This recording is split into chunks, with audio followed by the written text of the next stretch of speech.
tough day for a lot of y'all out there. I know I'm feeling it. The Rams got their asses beat down by the Arizona Cardinals yesterday. And we got to give the Cardinals credit, though. Those boys are legit. They're going to steamroll a bunch of defenses out there. Defensively, for the Rams, I mean, sure, Kyler Murray made a big difference in that game with his ability to run. Just by extending drives, 3rd and 16, you can't let a quarterback do that. I mean, just so many times where he was just burning us with our legs. So that alone hurts your defense. It's demoralizing. And then you just add the fact that this little dude is standing in the pocket, just dropping dimes left and right all over the field. The receiving core is stacked. We knew that coming in. But we just don't have enough Jalen Ramseys to slow down an offense that has 2 number 1 wide receivers and then 3 really good slot receivers. I mean, that's a tough ask for anybody to try to stop. I see a lot of people out there calling for Raheem Morris to lose his job.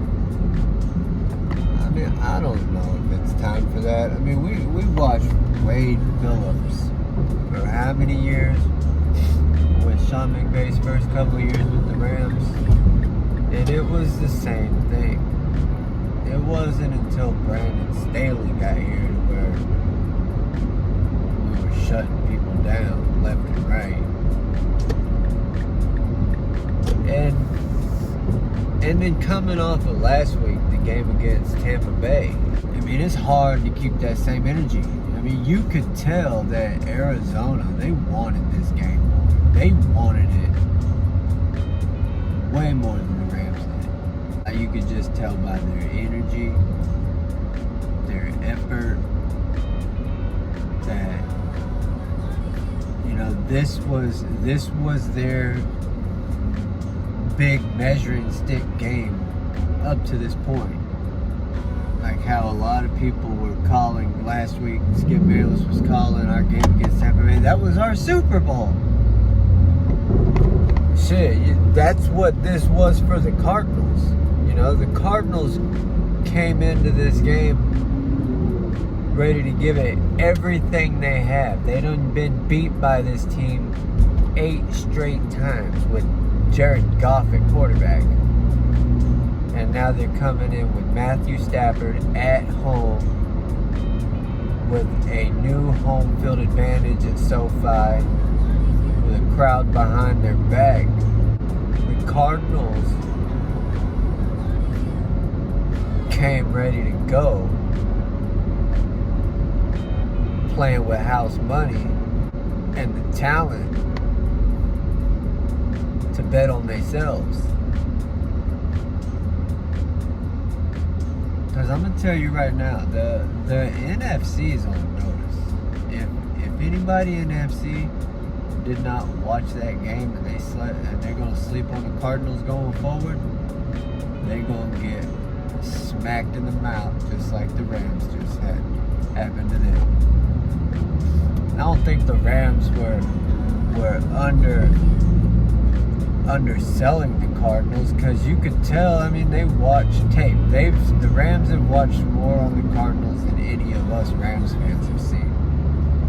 We just know by the names that they've added and who they already had that, okay, this team's good. While a lot of people were saying they're not there yet, I don't know. I mean, they were supposed to have backup offensive linemen in this game, and we couldn't get pressure on. I mean, Kyler Murray, usually in a game like that with Aaron Donald and them, it's very similar to playing against Russell Wilson. Sure, we're chasing him around, getting tired, but a lot of that running around ends up backfiring on Russell Wilson and Kyler Murray here and there, to where they'll maybe do all that running around to avoid a sack and turn that into maybe a 2, 3, 4, 5 yard gain. And then maybe there's another time where they do all that running around and turn it into a 10, 15 yard loss, you know, or even a sack, fumble, turnover, something. But the defense was owned in this game. They couldn't stop shit. Arizona was doing what they want, when they wanted, scoring at will. They should have had more than 37 points. This definitely needs to be a wake-up call for the defense.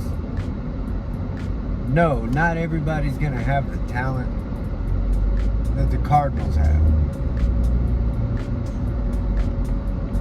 Because like I said, the difference between what the Rams played yesterday and the team the Rams played the week before was the quarterback. Tom Brady's just a traditional drop back, statue in the pocket quarterback.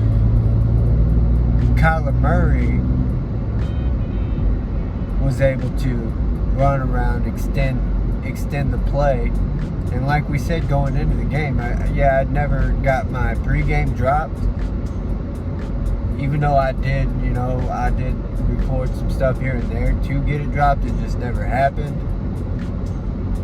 I mean, I said, you can't, as long as he's running around and you can't get to him, your secondary can only cover so long. I mean, and you're not playing against chump receivers. These are legit guys. Luke Hopkins, the best hands in the league, top 2-3 receiver in the league. AJ Green, a #1 receiver. Yeah, he's up there in age, been around for a while, but he's still capable of producing. I believe he came out with Julio.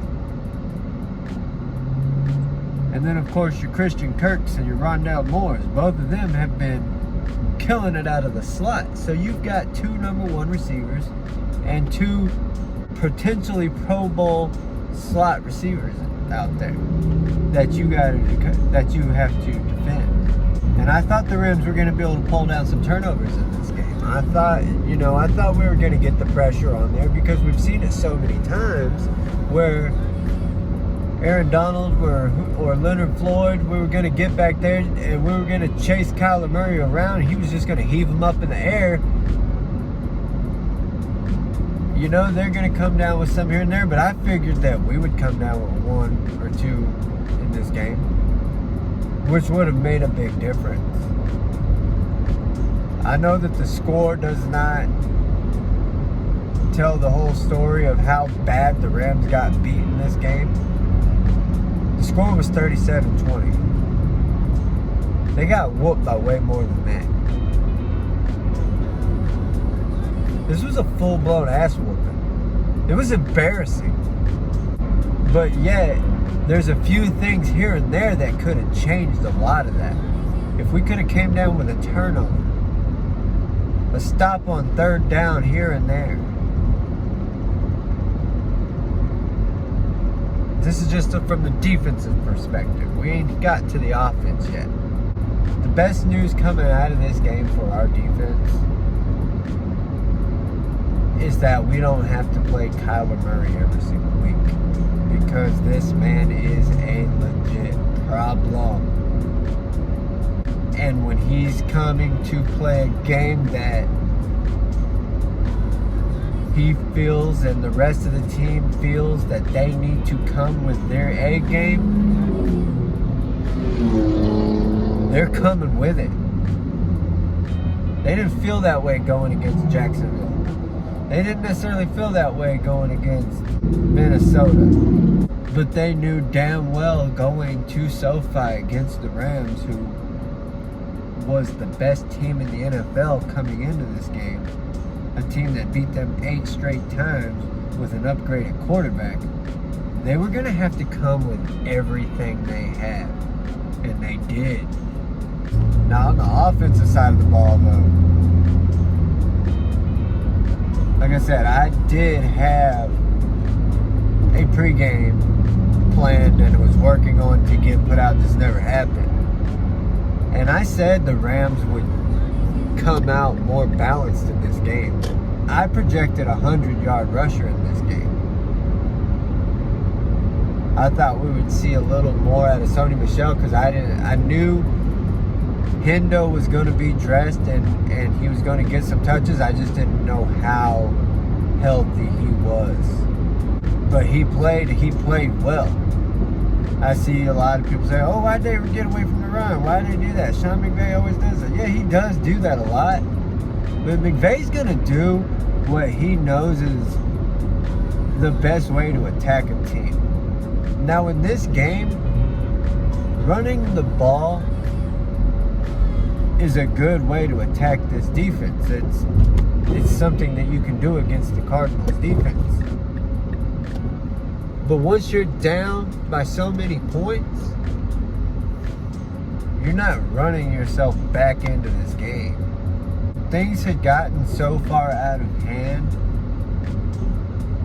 where it was going to be either Stafford's arm or bust, and it busted. Teams are starting to figure out, if we can take Cooper Kupp out of the game, the Rams are mediocre at best. And I've been hearing that Stafford, he locks on Cooper Kupp and he's trying to force feed Cooper Kupp. Maybe that might be what it was in this game. It did seem like he was throwing a lot into tough spots for Cooper Kupp to get his head knocked off, when maybe there could have been a better option to go to. But through the first 3 games, I've been watching Stafford work those progressions at ease, masterfully. Like, there's a reason why he's in the MVP conversation going into this game. Nobody's gonna lock onto one guy and that not be noticed. Especially somebody with the experience of Matthew Stafford, somebody that's been there. He's done a lot. I mean, sure, he hasn't played in big games, but he's played enough NFL football to where he's not going to be that predictable, to where they know where he's going with the ball. He knows how to look off safeties. He knows how to go through his progression. And he's gotten so comfortable with Cooper Kupp to where he feels like that they can connect on anything with each other. We've seen him try to go for D-Jacks again early in this game. It came down with a Cardinals interception. He underthrew that ball by a lot. You would think a guy like Matthew Stafford, who is highly regarded as one of the strongest arms in the NFL, is able to put that ball out there on the goal line for D-Jacks to run and get it. But yet, no, his little ass had to hold up and try to come back for the ball. He's too small to try to box anybody out to prevent the interception. I thought they work on these things in practice. Stafford should know. Put that bitch out there on the goal line. Because D-Jack's so fast, he's still so fast, he's going to outrun your arm. Especially on play action, which takes time for you to get yourself set up to throw the ball. I thought we would see a little more out of Tyler Higbee in this game. And Bobby Trees. And I anticipated a good game out of Van Jefferson, which we got. He played well in this game. Van Jefferson was a bright side of this game. Hendo and Van Jefferson and the offensive line again. Sure, Stafford didn't have as much time as he has had in the past. But he wasn't sacked in this game. The offensive line is doing their job. The Cardinals came out week 1 and beat the shit out of Tennessee. Mostly because of 5 sacks and then turnovers. You know, Ryan Tannehill kept fumbling the ball when he was getting sacked. We only threw 1 interception and then the Sony Michel fumble, and we didn't get sacked. The Cardinals offensively put so much pressure on the Rams offense, on Matthew Stafford, that we had to score every single drive to try and keep pace with them. And it wasn't happening. We came up short. Stafford was not as accurate as we saw in the first 3 games. He was missing. Kind of like how last week started against Tampa Bay. He was missing the first 5. You know, he kind of earned the right for us to give him the benefit of the doubt, to where, okay, he's starting off cold. Let's give him a minute to heat up and get in rhythm, and he's going to start exploding. It just never happened, you know. He put together a couple drives, sure, including a garbage touchdown to Robert Woods. But with the pressure, knowing that he had to keep pace with Kyler Murray in that offense, the emergence of the Cardinals made this a 3-game stretch that we gotta hope that we come out after we got Seattle coming up on a quick turnaround Thursday night game this Thursday, that hopefully we can escape with just 1 loss. Because if you think about it, going through a stretch of luckily at home with Tampa Bay, at home with Arizona, and then a short week on the road to Seattle, I mean, that's a tough 3-game stretch right there. So it's not all bad if the Rams can find a way to come out of Seattle with a win. Because 2-1 in this 3-game stretch is not bad at all. Nobody's going to go undefeated. The Cardinals, as dominant as they were yesterday, are not going to go undefeated. Because hell, shit, the Rams, who dominated Tampa Bay last week, looked like they were somebody that could go undefeated. But we knew that wasn't going to happen even after that. This is a tough division. Everybody is capable of winning it. Everybody is capable of going to the Super Bowl, and everybody is capable of winning that motherfucker. We knew coming into this season that it was going to be a dogfight. Our division is going to beat each other up. But we would like to see our division games be more competitive than what we got yesterday. But we're not going to find out just from this one game. We got to see how the Rams respond, how the Rams do moving forward. Is this just a one-off? Did Stafford just have a bad day? Was he locking in on Cooper Kupp? Did McVay get away from the running game? I don't know. Maybe y'all can help me figure that out in the comments section. Tell me what y'all think. But I know that it hurts. Every loss hurts. At least this wasn't the Jets that we lost to. At least this is a legit team. I can't stress that enough. The Cardinals need their props. They are for real. If you had not noticed that yet. They're going to make a lot of defenses look bad. Especially defenses that they come into thinking, oh, we have to win this game. We have to give this game everything we got if we want to win. Because of the respect that they have for the Rams. I mean, a lot of the times, that's where an ass whooping comes from, especially one that you didn't expect. It comes from the respect that that team has for you is why they whooped your ass, because they built this game up so big in their minds that this was the biggest game of the year for them because they were playing against the Rams. And they were going to find out a lot about themselves and where they stack up in this league. And they learned.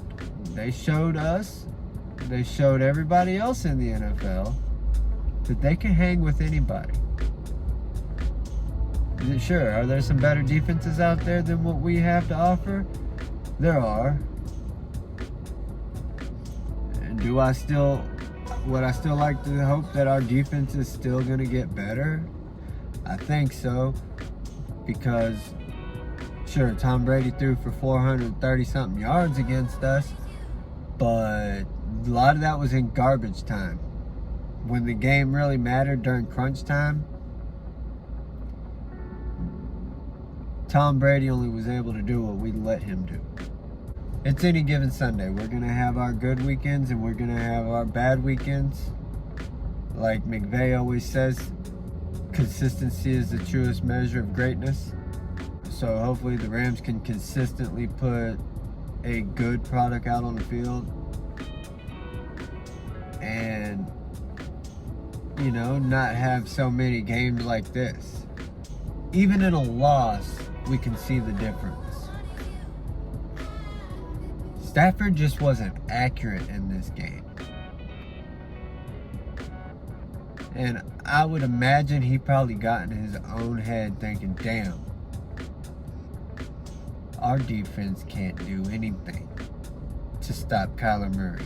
He's able to do whatever he wants. I have to put up points every time I step out on the field, or we don't have a chance. But he only threw one interception. He did not have sack fumbles. He didn't throw 4 interceptions like we've seen in the past from other quarterbacks. He didn't have a total meltdown. He was just a little off. There wasn't enough pressure to get any sacks because he's able to get rid of the ball, but there was enough pressure on him to affect how accurate he was with his passes. But hopefully going forward, the Rams work on a way to fix that. If Cooper Kupp is taken out of the game, if the defense's game plan is to remove Cooper Kupp from the game plan, because the Rams are too good. We have Bobby Trees, we have Van Jefferson, we have Deshaun Jackson, we have Tyler Higbee. We have these options to go to where we don't have to just depend on the Matthew Stafford Cooper Kupp connection. Game in, game out, drive after drive, play after play. So yeah, it's a rough game, a rough outing for the Rams, unfortunately, at home against a division team that was just more ready to go than the Rams were. The Cardinals wanted it more. So it's a short week. The Rams have no time to sit around and cry about this one. They got to take it on the chin, turn the page, move on, and get ready for the Seahawks. Hopefully they don't let this team beat them twice, like McVay always says. They have to be ready to go, and everybody knows how difficult it is to go up to Seattle and win in that stadium against them 12. So hopefully the Rams are ready to rebound. I think the Rams are going to be a dangerous team this week to bet against, considering that everybody was just on their side. Now everybody's going to be against them now. But yeah, hit me up, y'all. Drop some comments. Let me know what y'all thought about this game. Let me know what you think how you think this is going to affect the Rams going forward. And I appreciate y'all for riding with me. Peace.